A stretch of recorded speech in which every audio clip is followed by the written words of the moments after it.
मेरा नाम निशा है। मैं एक गाँव में रहने वाली लड़की हूँ। जब मैं पैदा हुई थी तभी मेरी माँ की मृत्यु हो गई थी। उसके बाद मेरे पापा ने ही मुझे पाला। मैं अपने पापा की इकलौती औलाद हूँ। मेरा कोई भाई बहन नहीं है। मेरी उम्र 21 साल हो गई है। अब मेरे पापा मेरी शादी करने के लिए लड़के भी ढूंढने लगे हैं। एक दिन एक औरत मेरे लिए रिश्ता लेकर आई। मेरे पापा उनसे बात कर रहे थे, इतने में वो लड़का आ गया जिससे मेरी शादी होने वाली थी। मैं तो उसे देखकर खो गई क्योंकि वो मुझसे बहुत खूबसूरत था। मेरा तो रंग भी काला था और वो तो बहुत गोरा था। मैं कमरे के अंदर बैठी यही सोचने लगी कि वो अभी मुझे बाहर बुलाएंगे तो ये लड़का मुझे देखकर इस रिश्ते के लिए मना कर देगा, क्योंकि वो मुझसे दिखने में बहुत ज़्यादा खूबसूरत था और मैं उसके मुकाबले कुछ भी नहीं थी।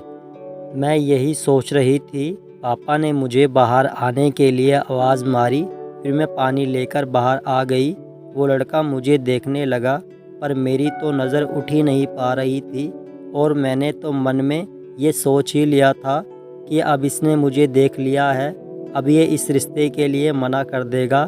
फिर पापा ने उस लड़के का नाम लेते हुए कहा, रोहित, ये है मेरी बेटी निशा। अब तुम दोनों एक दूसरे को अच्छे से देख लो, फिर हमें बता देना क्या फ़ैसला है तुम्हारा।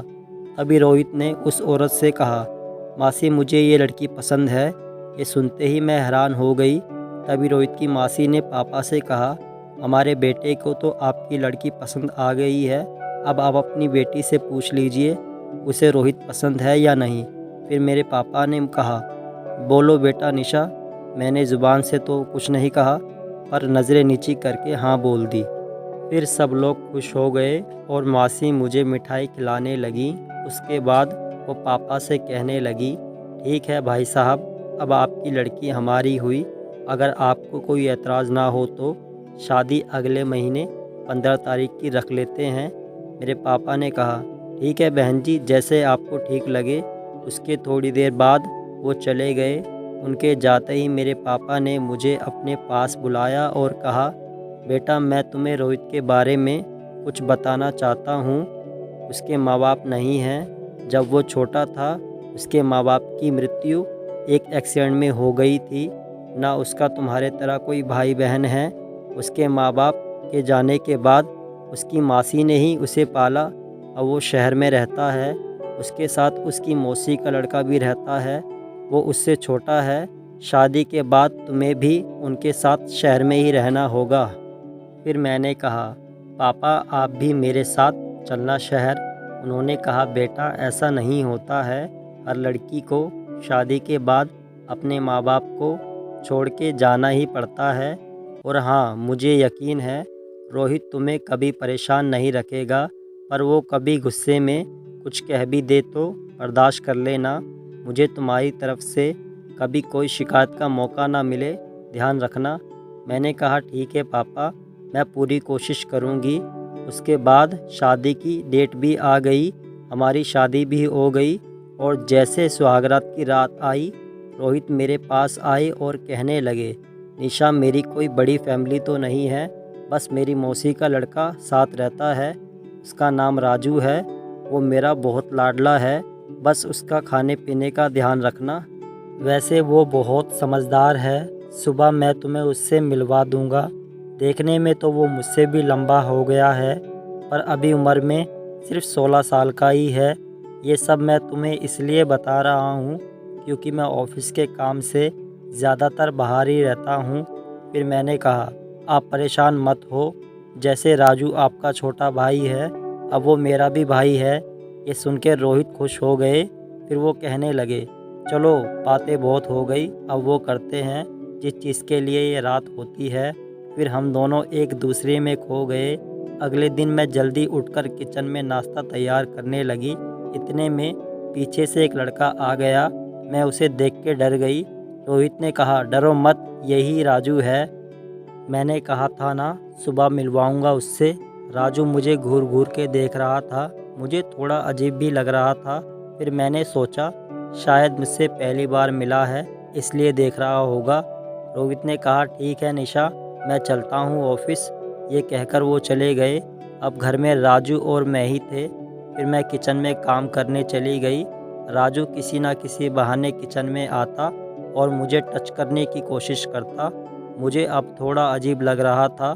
फिर मैंने राजू को डांटा और कहा, राजू तुम्हें कोई भी चीज़ चाहिए तो मुझसे मांग लो, बार बार किचन में मत आओ, मुझे काम करने में परेशानी होती है। उसके बाद राजू मुझसे दूर जाकर खड़ा हो गया। मुझे लगा अब राजू शायद मेरी बात समझ गया है। इतने में मेरे हाथ से एक कटोरी गिर गई।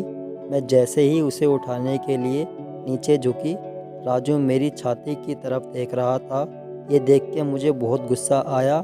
मैंने राजू से कहा, राजू क्या देख रहे हो, जाओ जाकर अपने कमरे में पढ़ाई करो। उसके बाद वो चला गया। शाम को रोहित ऑफिस से घर आए तो मैंने उन्हें इस बारे में बताया तो उन्होंने मुझसे कहा, तुम्हें गलतफहमी हो रही है, ऐसा कुछ भी नहीं होगा, रोहित तो अभी बच्चा है।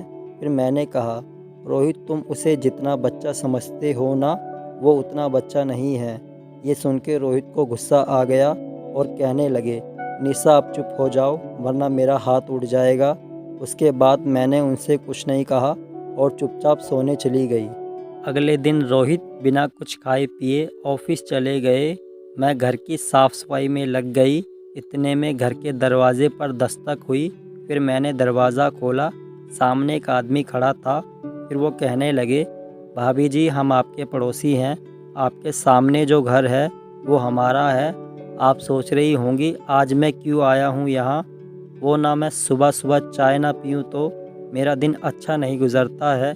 आज मेरे घर पर चीनी ख़त्म हो गई है, अगर हो सके तो थोड़ी सी चीनी दे दो। फिर मैंने कहा, कोई ना भाई साहब मैं अभी लेकर आती हूँ। फिर मैंने किचन में से चीनी लाकर उन्हें दे दी और वो लेकर चले गए। उसके बाद मैं बाथरूम में नहाने चली गई। एक वक्त तो मुझे ऐसा महसूस हुआ जैसे कोई मेरी बाथरूम की खिड़की में से फ़ोटो खींच रहा हो, पर घर पर तो कोई नहीं है। राजू तो इस टाइम स्कूल में होगा। मैंने ये सोच के वो बात वहीं बुला दी। फिर मैं नहा के बाहर आ गई। मैंने देखा राजू अपने फ़ोन में कुछ देख रहा था, पर उसने जैसे मुझे देखा घबराकर फ़ोन बंद कर दिया। उसे ऐसे देख के मुझे थोड़ा अजीब लगा। फिर मैंने कहा, क्या हुआ राजू, इतना क्यों घबरा रहे हो। फिर उसने कहा, कुछ नहीं भाभी, तबीयत थोड़ी सी ठीक नहीं लग रही है, इसलिए मैं स्कूल से भी जल्दी आ गया। फिर मैंने कहा, हाँ मैं यही सोच रही थी तुम इतनी जल्दी स्कूल से कैसे आ गए।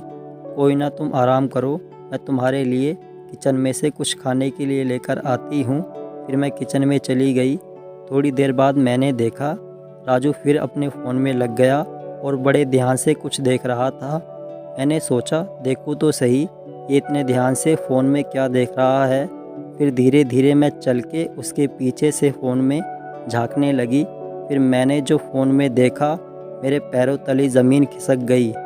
मैंने देखा राजू अपने फ़ोन में मेरी नहाती हुई वाली वीडियो देख रहा था। ये देख के मुझे बहुत गुस्सा आया। मैंने उसके सीधा एक थप्पड़ मार दिया।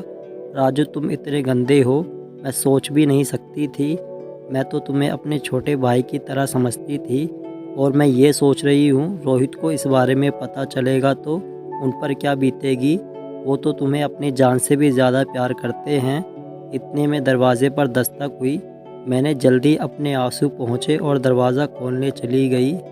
दरवाज़े पर रोहित थे। इससे पहले मैं कुछ बोलती, रोहित ने मुझे थप्पड़ मार दिया और कहने लगे, मैं सोच भी नहीं सकता था तुम ऐसी होगी। मैंने कहा, रोहित मेरी गलती क्या है, मैंने ऐसा क्या किया है। रोहित ने कहा, अब बेचारी बनने का नाटक मत करो, मुझे सब कुछ पता चल गया है तुम्हारे बारे में। तुम मेरे पीछे पड़ोसी के साथ जो कुछ करती हो, मुझे राजू ने फ़ोन करके सब बता दिया है। आज तो वो आदमी घर में भी आया था। अरे मैंने तो इसलिए तुमसे शादी की थी कि तुम गांव में रहने वाली सीधी लड़की हो, और तुम तो बिल्कुल वैसी नहीं हो। मैंने कहा, नहीं रोहित ऐसी कोई बात नहीं है, तुम मुझे गलत समझ रहे हो, बल्कि मैं नहीं तुम्हारा भाई गलत है। उसने पता है आज क्या किया है, उसने अपने फ़ोन में मेरी नहाती हुई वीडियो बनाई है। ये सुन के रोहित ने मुझे एक और थप्पड़ मारा और कहा, अब तुम अपनी गलती छुपाने के लिए मेरे भाई पर डाल रही हो। मैंने बहुत बड़ी गलती की जो तुमसे शादी की। ये कहकर वो खूब रोने लगे। मैं उन्हें समझाने की बहुत कोशिश कर रही थी, पर वो मेरी एक भी बात नहीं सुन रहे थे और सीधे घर से बाहर चले गए। फिर राजू ने कहा, भाभी जब मैंने आपको पहली बार देखा था उसी वक्त मुझे आपसे प्यार हो गया था, पर जब भी भैया आपके करीब आते थे मुझे बहुत गुस्सा आने लगता था। बस उसी वक्त मैंने ये सोच लिया था कि आप दोनों को मैं कैसे न कैसे करके अलग कर दूंगा, पर कोई मौका नहीं मिल पा रहा था। आज जब मैं स्कूल से आ रहा था मैंने पड़ोसी को घर से चीनी ले जाते हुए देखा, तब मेरे दिमाग में एक आइडिया आया कि मैं भैया को आपके और उस पड़ोसी का चक्कर चल रहा है ये झूठी बात बोल दूं, और मुझे यकीन भी था भैया मेरी बात पर विश्वास करेंगे, और हुआ भी यही। राजू तुम इतने गलत लड़के निकलोगे मैं सोच भी नहीं सकती थी, पर अब मैं ये सारी बात रोहित को जाकर बता दूंगी। उसने कहा, जाओ जाकर बता दो, पर मुझे पता है वो यकीन ही नहीं करेंगे। पहली बात तो वो आपकी बात सुनेंगे तक नहीं। ये कहकर वो हंसकर चला गया। उसके जाने के बाद मैं भी खूब रोने लगी। मुझे कुछ समझ नहीं आ रहा था मैं क्या करूं। रोहित भी मेरी बात सुनने को तैयार नहीं थे, पर मैंने हार नहीं मानी और सोचने लगी अगर राजू का फ़ोन मेरे हाथ में आ जाए तो रोहित को सब सच पता चल जाएगा। थोड़ी देर बाद जब रात हुई तो मैं चुपके चुपके राजू के कमरे के पास जाकर झांकने लगी। मैंने देखा राजू तो आराम से सो रहा था। फिर मैं दबे पैर उसके कमरे में आ गई और फ़ोन देखने लगी। सब जगह देखने के बाद भी मुझे उसका फ़ोन नहीं मिला और मैं वापस जाने लगी। इतने में उसके साथ में जो ड्रॉर था उसमें से फ़ोन की मैसेज की आवाज़ आई। मैंने जल्दी से ड्रॉर खोला। ड्रॉर की आवाज़ से राजू की नींद खुल गई। उसने मुझे देख लिया और जैसे ही वो मेरे हाथ से फ़ोन छीनने जा रहा था मैं उसे धक्का देकर जल्दी से उसके कमरे से बाहर आ गई और उसके कमरे का बाहर से दरवाज़ा लगा दिया और सीधे भागकर रोहित के पास चली गई। मुझे देखकर रोहित ने कहा, निशा मुझे तुम्हारी कोई बात नहीं सुननी है और इससे पहले मैं कुछ कर बैठूं, यहाँ से चली जाओ। रोहित मैं इतनी देर से तुम्हारी बात इसलिए सुन रही थी क्योंकि मेरे पास कोई सबूत नहीं था और मुझे पता था तुम मेरा ऐसा विश्वास नहीं करोगे। ये देखो रोहित का फ़ोन, इसमें मेरी वीडियो है। वीडियो देखने के बाद रोहित को तो विश्वास ही नहीं हो रहा था कि राजू ऐसी हरकत कर सकता है। फिर मैंने कहा, रोहित वो पड़ोसी वाली बात भी झूठ है। उसने मुझे थोड़ी देर पहले ये सब बताया है। तुम कहते थे वो नादान है, बच्चा है, पर वो बिल्कुल ऐसा नहीं है। ये सुन के रोहित को बहुत गुस्सा आ रहा था। फिर उन्होंने कहा, अब राजू कहाँ है? उसने मेरे साथ विश्वासघात किया है। मैंने कहा, उसे मैंने उसके कमरे में बंद कर दिया है। फिर मैं और रोहित उसके कमरे में चले गए। रोहित ने जाते ही राजू को थप्पड़ मारा और कहा, राजू तुम्हें तो मैं अपनी जान से भी ज़्यादा प्यार करता था, इतना भरोसा करता था, फिर भी तुमने हमारे साथ ऐसा किया। मुझे तो अभी भी विश्वास नहीं हो रहा है, तुम ऐसा कैसे कर सकते हो? तुम्हारे लिए तो मैं अपनी पत्नी की बात पर भी भरोसा नहीं कर रहा था, पर तुमने मेरे साथ बहुत गलत करा है, मेरा दिल तोड़ दिया। मैं तुम्हें कभी माफ़ नहीं करूँगा। फिर राजू रोते हुए माफ़ी मांगने लगा और कहने लगा, भैया मुझे माफ़ कर दो, मुझसे गलती हो गई। रोहित ने कहा, ये गलती माफ़ी के लायक नहीं है, मुझे तुम्हारी शक्ल भी नहीं देखनी है, इसलिए तुम वापस गांव मौसी के पास चले जाओ। फिर रोहित ने राजू से वीडियो डिलीट करवाई। वीडियो डिलीट करने के बाद राजू फिर से माफ़ी मांगने लगा, पर गलती माफ़ी के लायक नहीं थी।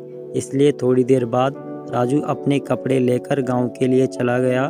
उसके बाद रोहित हाथ जोड़ के मुझसे माफ़ी मांगने लगे और कहने लगे, निशा मुझसे गलती हो गई, मुझे माफ़ कर दो। उससे मैं ना जाने मैंने तुम्हें कितना कुछ गलत कह दिया, और दूसरी बात मैंने तुम्हारी एक भी बात नहीं सुनी, ना उन पर भरोसा किया। हो सके तो मुझे माफ़ कर दो। मैंने कहा, नहीं ऐसा मत कहो, मुझे आपसे कोई शिकायत नहीं है और इसमें आपकी कोई गलती नहीं है, वो तो सब कुछ राजू ने ही किया था। ये सुन के रोहित ने मुझे अपने गले से लगा लिया और कहने लगे, मैं बहुत खुशनसीब हूँ जो तुम मुझे मिली हो, पर मैं वादा करता हूँ आज के बाद मैं पहले तुम्हारी बात ज़रूर सुना करूँगा।